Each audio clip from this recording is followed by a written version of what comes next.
Тухайн нутагтаа байгаа энэ одоо энэ түүхийн ач холбогдолтой, археологийн ач холбогдолтой өшөө дурсгалууд тий янз бүрийн зүйлд бол нутгийн иргэд бол ер нь бол маш сайхан харьцдаг шүү дээ. Ер нь бол за энд хэн гамгүй харьцдаг байвал ер нь явуулын хүмүүс эсвэл нэг ашиг хонжоо хайх гэсэн одоо ялангуяа энэ сүүлийн жилүүдэд ч одоо энэ эртний булшийг хууль бусаар ухаад малтаад янз бүрийн бас тий эд үлгийн зүйл болоод хууль бусаар наймаалах, хил давуулах ч юм уу асуудууд бас нийлийн төгөөмөл байдаг.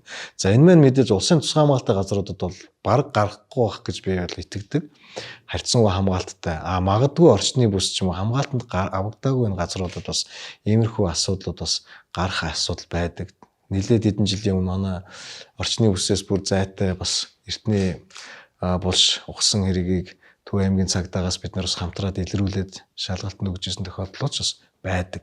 Тэгэхээр ер нь бол харьцангуй одоо бас хүмүүсийн бас арай ухамсартай болж байна. Гэхдээ л ер нь бол яг хамгийн сахилга батгүй байгальтай ээлгүй жуулч тэмбээгүүл харамсалтай нь монголчууд бид нар өөрсдөө байдаг.